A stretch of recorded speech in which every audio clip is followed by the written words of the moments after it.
आकाशवाणी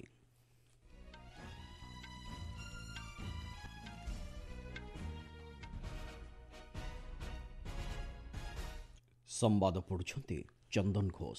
मुख्य संवाद। देशर वैदेशिक नीतिर मूलमंत्र हेउछि भारत प्रथम कहिले प्रधानमंत्री। देशरे इलेक्ट्रोनिक्स उत्पाद जोगाण श्रृंखल को सशक्त करने संपर्कित योजना समेत अन्य केतक गुरुत्वपूर्ण प्रस्ताव आज केंद्र कैबिनेट रे हेला अनुमोदित। आसंता मास 3 तारिखर थाईलैंड और श्रीलंका गस्तरे जिबे प्रधानमंत्री। भारत और अमेरिका मध्य एक सुरक्षित तथा आपस लाभदायक यातायात व्यवस्था उपरे दुई देशर गुरुत्वारोप। एवं आईपीएल क्रिकेट रे आज चेन्नई सुपर किंग्स एवं रॉयल चैलेंजर्स बेंगालुरु मध्य आउ किछि समय पर हेबो मुकाबिला।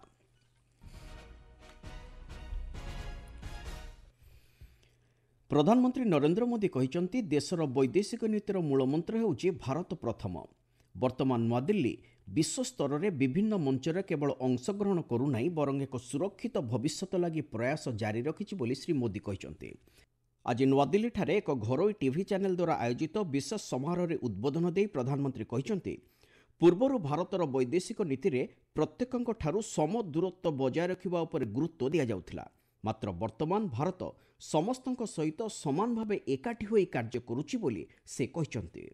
भारत की फॉरेन पॉलिसी का मंत्र बन गया है इंडिया फर्स्ट। एक जमाने में भारत की पॉलिसी थी सबसे समान रूप से दूरी बनाकर चलो। आज के भारत की पॉलिसी है सबके समान रूप से करीब होकर चलो। दुनिया के देश भारत की ओपिनियन को, भारत के इनोवेशन को, भारत के एफर्ट्स को जैसा महत्व आज दे रहे हैं वैसा पहले कभी नहीं हुआ। श्री मोदी कहते भारत वर्तमान एकछत्रवाद नुहे बरं मानविकता उपरे प्राथमिकता दे कार्य करुछि।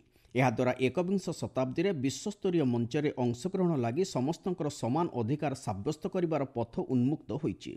वर्तमान भारत एक स्वप्नर देश होई रही नाही बरं स्वप्न को साकार करिवार समर्थ होइछि बोली श्री मोदी कहते। अतीत में दुनिया ने देखा है कि दूसरे विश्व युद्ध के बाद जब भी कोई वैश्विक संगठन बना उसमें कुछ देशों की ही मोनोपोली रही। भारत ने मोनोपोली नहीं बल्कि मानवता को सर्वोपरि रखा। भारत ने 21वीं सदी के ग्लोबल इंस्टीट्यूशन के गठन का रास्ता बनाया और हमने ये ध्यान रखा कि सबकी भागीदारी हो, सबका योगदान हो। जैसे प्राकृतिक आपदाओं की चुनौती है, देश कोई भी हो, इन आपदाओं से इंफ्रास्ट्रक्चर को भारी नुकसान होता है।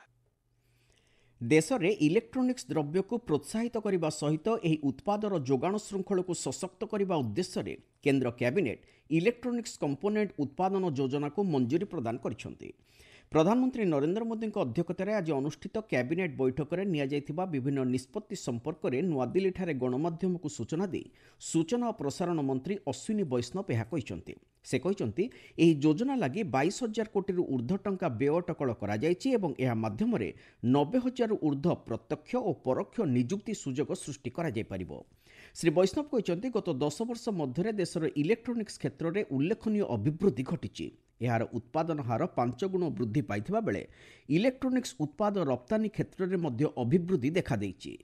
Historic decision has been taken today. Complete electronics की मैन्युफैक्चरिंग वैल्यू चेन में ये 22,919 करोड़ का पूरा पैकेज है and this will be over 6 years. बहुत सारे सेक्टर्स सर्व होंगे, electronics, telecom, consumer, medical devices, automobile, power sector. और केवल इस स्कीम से डायरेक्टली एम्प्लॉयमेंट जनरेट होगा 91,600। श्री वैष्णव कहते 2014-15 आर्थिक वर्ष में सरकार 1,90,000 कोटी टंका इलेक्ट्रोनिक्स द्रव्य उत्पादन लगी मंजूरी करथिबा बेले 2023-24 वर्ष में यह वृद्धि पाई 9,52,000 कोटी टंका पहुंची।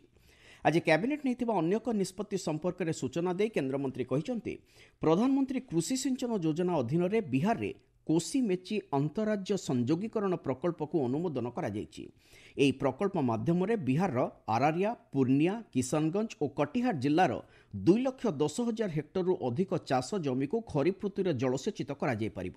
ଏହି ପ୍ରକଳ୍ପକୁ 2029 ମସିହା ମାର୍ଚ୍ଚ ସୁଦ୍ଧା ଶେଷ କରିବା ଲାଗି 6,282 କୋଟି ଟଙ୍କା ବ୍ୟୟ ଅଟକଳ କରାଯାଇଛି। ସେଥିମଧ୍ୟରୁ 3,652 କୋଟି ଟଙ୍କା ବିହାର ସରକାରଙ୍କୁ ପ୍ରଦାନ କରିବା ଲାଗି ଆଜି ଅନୁମତି ମିଳିଛି ବୋଲି ଶ୍ରୀ ବୈଷ୍ଣବ କହିଛନ୍ତି। ଆଜି କ୍ୟାବିନେଟ୍ ବୈଠକରେ ଖରିଫ 2025 ଲାଗି ଫସ୍ଫେଟିକ୍ ଏବଂ ପୋଟାସିକ୍ ସାର ଲାଗି ପୁଷ୍ଟିଭିତ୍ତିକ ରିହାତି ଦର ସମ୍ପର୍କିତ ପ୍ରସ୍ତାବକୁ ମଞ୍ଜୁରୀ ପ୍ରଦାନ କରାଯାଇଛି। ଏହାଦ୍ୱାରା ଚାଷୀମାନେ ବିଶେଷ ଉପକୃତ ହୋଇପାରିବେ ବୋଲି ଶ୍ରୀ ବୈଷ୍ଣବ କହିଛନ୍ତି।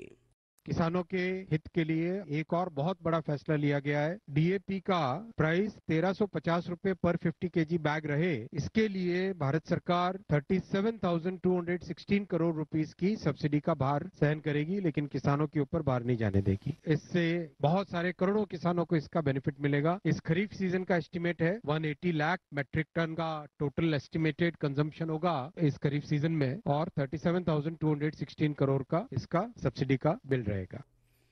ଆଜି କ୍ୟାବିନେଟ୍ର ଅନ୍ୟ ଏକ ନିଷ୍ପତ୍ତି ସମ୍ପର୍କରେ ସୂଚନା ଦେଇ ଶ୍ରୀ ବୈଷ୍ଣବ କହିଛନ୍ତି, ବିହାରରେ ପ୍ରାୟ 120 କିଲୋମିଟର ଦୈର୍ଘ୍ୟ ବିଶିଷ୍ଟ ପାଟନା ଆର୍ହା ସାସାରାମ ବ୍ରାଉନଫିଲ୍ଡ ଏବଂ ଚାରିଥାକିଆ ଗ୍ରୀନଫିଲ୍ଡ କରିଡର ସମ୍ପର୍କିତ ପ୍ରସ୍ତାବକୁ ମଧ୍ୟ ଅନୁମୋଦନ କରାଯାଇଛି। ଏହି ପ୍ରକଳ୍ପର ବିକାଶ ଲାଗି 3,712 କୋଟି ଟଙ୍କା ବ୍ୟୟ ଅଟକଳ କରାଯାଇଛି ବୋଲି କେନ୍ଦ୍ରମନ୍ତ୍ରୀ କହିଛନ୍ତି। କେନ୍ଦ୍ର କ୍ୟାବିନେଟ୍ ଆଜି କେନ୍ଦ୍ର ସରକାରୀ କର୍ମଚାରୀଙ୍କ ଲାଗି 2% ମହଙ୍ଗା ଭତ୍ତା ବୃଦ୍ଧି କରିଛନ୍ତି। ପେନ୍ସନଭୋଗୀଙ୍କ ଲାଗି ମଧ୍ୟ ଅନୁରୂପ ଭାବେ 2% ବୃଦ୍ଧି କରାଯାଇଛି। ଏହା ଚଳିତ ବର୍ଷ ଜାନୁଆରୀ 1 ତାରିଖରୁ ପିଛିଲା ଭାବେ ଲାଗୁ ହେବ। ଏହାଦ୍ୱାରା 48,66,000 କେନ୍ଦ୍ର ସରକାରୀ କର୍ମଚାରୀ ଏବଂ 66,55,000 ପେନ୍ସନଭୋଗୀ ଉପକୃତ ହୋଇପାରିବେ ବୋଲି ଶ୍ରୀ ବୈଷ୍ଣବ କହିଛନ୍ତି। ଆପଣମାନେ ସମ୍ବାଦ ଶୁଣୁଛନ୍ତି ଆକାଶବାଣୀରୁ। ପ୍ରଧାନମନ୍ତ୍ରୀ ନରେନ୍ଦ୍ର ମୋଦି ଷଷ୍ଠ ବିମ୍ଷ୍ଟେକ୍ ସମ୍ମିଳନୀରେ ଯୋଗଦେବା ଲାଗି ଆସନ୍ତା ମାସ 3 ତାରିଖରୁ ବ୍ୟାଙ୍କକ୍କୁ 2 ଦିନିଆ ଗସ୍ତରେ ଯିବେ। ଆଜି ନୂଆଦିଲ୍ଲୀଠାରେ ବୈଦେଶିକ ମନ୍ତ୍ରଣାଳୟର ପୂର୍ବ ବ୍ୟାପାର ସଚିବ ଜୟଦୀପ ମଜୁମଦାର ଏ ସମ୍ପର୍କରେ ଗଣମାଧ୍ୟମକୁ ସୂଚନା ଦେଇ କହିଛନ୍ତି, ଥାଇଲାଣ୍ଡକୁ ଏହା ହେବ ପ୍ରଧାନମନ୍ତ୍ରୀଙ୍କ ତୃତୀୟ ଗସ୍ତ। ଥାଇଲାଣ୍ଡ ପ୍ରଧାନମନ୍ତ୍ରୀ ପାଇଟୋଙ୍ଗଟାମ୍ ସିନାୱାଟାଙ୍କ ନିମନ୍ତ୍ରଣ କ୍ରମେ ଶ୍ରୀ ମୋଦି ଏହି ଗସ୍ତ କରୁଛନ୍ତି। ଏହି ଗସ୍ତ କାଳରେ ସେ ବିମ୍ଷ୍ଟେକ୍ ନେତାମାନଙ୍କ ସହିତ ବିଭିନ୍ନ ପ୍ରସଙ୍ଗରେ ଆଲୋଚନା କରିବେ। ଭାରତ ଓ ଥାଇଲାଣ୍ଡ ମଧ୍ୟରେ ଏକ ଐତିହାସିକ ଦ୍ୱିପକ୍ଷୀୟ ସମ୍ପର୍କ ସହିତ ସଶକ୍ତ ସାଂସ୍କୃତିକ ଏବଂ ଧାର୍ମିକ ବନ୍ଧନ ମଧ୍ୟ ରହିଆସିଛି। ଥାଇଲାଣ୍ଡ ହେଉଛି ଭାରତର ସାମୁଦ୍ରିକ ପଡ଼ୋଶୀ ଦେଶ। Act east policy, Bharat Prashant ମହାସାଗରୀୟ ଦୃଷ୍ଟିକୋଣ ଏବଂ ବିମ୍ଷ୍ଟେକ୍ରେ ଥାଇଲାଣ୍ଡ ଭାରତର ଏକ ଗୁରୁତ୍ୱପୂର୍ଣ୍ଣ ଭାଗିଦାରୀ ଭାବେ ଦାୟିତ୍ୱ ନିର୍ବାହ କରିଆସୁଛି ବୋଲି ଶ୍ରୀ ମଜୁମଦାର କହିଛନ୍ତି। ଥାଇଲାଣ୍ଡ ଗସ୍ତ ସାରି ଶ୍ରୀ ମୋଦି ଶ୍ରୀଲଙ୍କା ଯିବେ। ଶ୍ରୀଲଙ୍କାର ରାଷ୍ଟ୍ରପତି ଅନୁରା କୁମାର ଦିସାନାୟକଙ୍କ ନିମନ୍ତ୍ରଣ କ୍ରମେ ସେ ଏହି ଗସ୍ତ କରୁଛନ୍ତି। ଏହି ଅବସରରେ ଦୁଇ ନେତା ଭାରତର ସହାୟତାରେ ସେଠାରେ ନିର୍ମିତ ହୋଇଥିବା ବିଭିନ୍ନ ପ୍ରକଳ୍ପର ଲୋକାର୍ପଣ କରିବେ। ସେହିଭଳି ଶକ୍ତି, ଡିଜିଟାଇଜେସନ୍ ଏବଂ ସ୍ୱାସ୍ଥ୍ୟ ଭଳି କେତେକ ଗୁରୁତ୍ୱପୂର୍ଣ୍ଣ ପ୍ରସଙ୍ଗରେ ଦୁଇ ଦେଶ ମଧ୍ୟରେ ବୁଝାମଣାପତ୍ର ସ୍ୱାକ୍ଷରିତ ହେବାର କାର୍ଯ୍ୟସୂଚୀ ରହିଛି। ଏପ୍ରିଲ 6 ତାରିଖରେ ଉଭୟ ନେତା ସ୍ଥାନୀୟ ଐତିହାସିକ ସହର ଅନୁରାଧାପୁର ଗସ୍ତ କରି ଜୟଶ୍ରୀ ମହାବୋଧି ମନ୍ଦିରରେ ପୂଜାର୍ଚ୍ଚନା କରିବାର କାର୍ଯ୍ୟସୂଚୀ ରହିଛି। ଏତଦ୍ବ୍ୟତୀତ ଦୁଇ ନେତା ସେଠାରେ କାର୍ଯ୍ୟକାରୀ ହେବାକୁ ଥିବା ବିଭିନ୍ନ ବିକାଶମୂଳକ ପ୍ରକଳ୍ପର ଉଦ୍ଘାଟନ କରିବାର କାର୍ଯ୍ୟସୂଚୀ ରହିଛି। ପ୍ରଧାନମନ୍ତ୍ରୀ ନରେନ୍ଦ୍ର ମୋଦିଙ୍କର ସମ୍ପ୍ରତି ୱାଶିଂଟନ ଡିସି ଗସ୍ତ ସମୟରେ ଦୁଇ ଦେଶ ମଧ୍ୟରେ ଏକ ସୁରକ୍ଷିତ ତଥା ଆପୋଷ ଲାଭଦାୟକ ଯାତାୟାତ ବ୍ୟବସ୍ଥାକୁ ପ୍ରୋତ୍ସାହନ ଦେବା ଉପରେ ଉଭୟ ଭାରତ ଓ ଆମେରିକା ଗୁରୁତ୍ୱ ଆରୋପ କରିଛନ୍ତି। ଆଜି ଲୋକସଭାରେ ବୈଦେଶିକ ବ୍ୟାପାର ରାଷ୍ଟ୍ରମନ୍ତ୍ରୀ କୀର୍ତ୍ତିବର୍ଦ୍ଧନ ସିଂ ଏ ସମ୍ପର୍କିତ ଏକ ପ୍ରଶ୍ନର ଲିଖିତ ଉତ୍ତରରେ କହିଛନ୍ତି, ଭାରତ ଆମେରିକା ମଧ୍ୟରେ ନିୟମିତ ବ୍ୟବଧାନରେ ପ୍ରବାସୀ ତଥା ଯାତାୟାତ ସମ୍ପର୍କିତ ସମସ୍ୟା ଉପରେ ଆଲୋଚନା କରାଯାଇଥାଏ।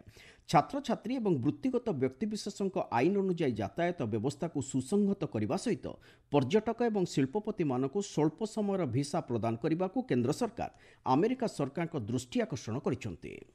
ଆୟୁଷ୍ମାନ ଭାରତ ପ୍ରଧାନମନ୍ତ୍ରୀ ଜନ ଆରୋଗ୍ୟ ଯୋଜନା ଅଧୀନରେ ଚଳିତ ମାର୍ଚ୍ଚ 1 ସୁଦ୍ଧା ବିଭିନ୍ନ ହସ୍ପିଟାଲରେ ଚିକିତ୍ସିତ ହେଉଥିବା 8 କୋଟିରୁ ଉର୍ଦ୍ଧ୍ୱ ରୋଗୀଙ୍କ ଲାଗି 1.26 ଲକ୍ଷ କୋଟି ଟଙ୍କା ଖର୍ଚ୍ଚ କରାଯାଇଛି। ଆଜି ଲୋକସଭାରେ ଏ ସମ୍ପର୍କିତ ଏକ ପ୍ରଶ୍ନର ଲିଖିତ ଉତ୍ତରରେ ସ୍ୱାସ୍ଥ୍ୟମନ୍ତ୍ରୀ ଜେପି ନଡ୍ଡା ଏହି ସୂଚନା ଦେଇଛନ୍ତି। ସେ କହିଛନ୍ତି, ଏପର୍ଯ୍ୟନ୍ତ ଆଶାକର୍ମୀଙ୍କ ଲାଗି 10 ଲକ୍ଷରୁ ଉର୍ଦ୍ଧ୍ୱ ଆୟୁଷ୍ମାନ କାର୍ଡ ସୃଷ୍ଟି କରାଯାଇଥିବା ବେଳେ ଅଙ୍ଗନବାଡି କର୍ମୀଙ୍କ ଲାଗି 14,47,000 କାର୍ଡ ଦିଆଯାଇଛି। ଏହି ଯୋଜନା ଅଧୀନରେ ପଞ୍ଜୀକୃତ ହୋଇଥିବା 13,866ଟି ଘରୋଇ ଏବଂ 17,091ଟି ସରକାରୀ ହସ୍ପିଟାଲରେ ରୋଗୀଙ୍କୁ ଚିକିତ୍ସା କରାଯାଉଛି। आईपीएल क्रिकेट आज चेन्नई ठारे अनुष्ठित हेबाकु थिबा अष्टम मैच रे चेन्नई सुपर किंग्स और रॉयल चैलेंजर्स बेंगालुरु मध्य मुकाबिला हेबो। एही मैच अल्प समय पर आरंभ हेबो। टॉस जीति चेन्नई सुपर किंग्स फील्डिंग करिवार निष्पत्ति नेइछि। मुख्य संवाद गुड़िक पुणी थरे। देशर वैदेशिक नीतिर मूलमंत्र हेउछि भारत प्रथम कहिले प्रधानमंत्री। देशर इलेक्ट्रोनिक्स उत्पाद जोगाण श्रृंखल को सशक्त करने संपर्कित योजना समेत अन्य केतक गुरुत्वपूर्ण प्रस्ताव आज केंद्र कैबिनेट रे हेला अनुमोदित। एवं आईपीएल क्रिकेट रे आज चेन्नई सुपर किंग्स और रॉयल चैलेंजर्स बेंगालुरु मध्य आउ किछि समय पर हेबा मुकाबिला। संवाद शेष हेला।